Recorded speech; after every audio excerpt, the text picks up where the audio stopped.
6.8 মাত্রার ভূমিকম্পে হিমালয় পর্বতমালার উত্তরাঞ্চলে অবস্থিত তিব্বতে এ পর্যন্ত নিহত হয়েছেন 95 জন এবং আহত হয়েছেন আরও অন্তত 130 জন। হতাহতের সংখ্যা আরও বাড়তে পারে বলে জানিয়েছেন চীনের রাষ্ট্রায়ত্ত টেলিভিশন চ্যানেল সিনহুয়া। তিব্বত ছাড়াও নেপাল, ভুটান, চীনের দক্ষিণ পশ্চিমাঞ্চল এবং উত্তর ভারতে অনুভূত হয়েছে কম্পন। তবে সেসব দেশ এবং অঞ্চল থেকে হতাহতের কোনো খবর এখনও পাওয়া যায়নি।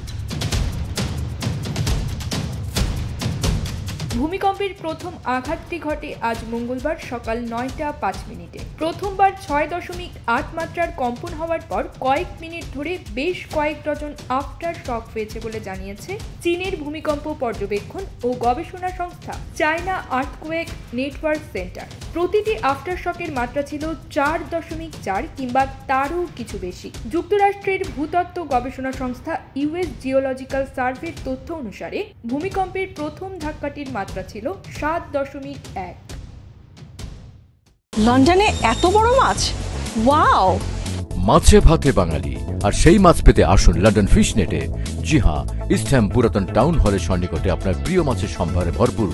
আসুন, দেখুন, বাজার করুন ছোট বড় সব ধরনের মাছ। নেপালের জাতীয় দুর্যোগ মোকাবিলা সংস্থা national disaster risk reduction and management authority জানিয়েছে তিব্বতের সীমান্ত ঘেঁষা দেশটির 7টি জেলার প্রতিটিতেই কম্পন অনুভূত হয়েছে।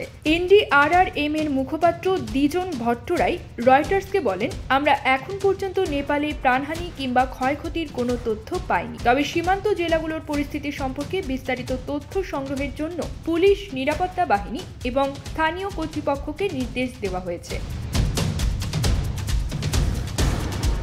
তিব্বত চীনের স্বায়ত্তশাসিত অঞ্চল বা প্রদেশ। ভূমিকম্পে প্রদেশটির সবচেয়ে বেশি ক্ষয়ক্ষতি হয়েছে শিগাৎসে এলাকায়। এই এলাকায় বসবাস করেন অন্তত 8 লাখ মানুষ। চীনের প্রেসিডেন্ট শি জিনপিং এক তাৎক্ষণিক ঘোষণায় জানিয়েছেন, নিখোঁজদের সন্ধান এবং উদ্ধারের সর্বাত্মক অভিযান শুরু হয়েছে। ক্ষতিগ্রস্ত লোকজনকে যেন যত শিগগির সম্ভব খাদ্য, তাঁবু ও শীতবস্ত্র সহায়তা দেওয়া হয়, সেই লক্ষ্যে ইতোমধ্যে কাজ শুরু হয়েছে। এছাড়া ক্ষতিগ্রস্তদের পুনর্বাসনে সরকার সহায়তা করবে বলেও উল্লেখ করেছেন president. News desk, UKBD Times.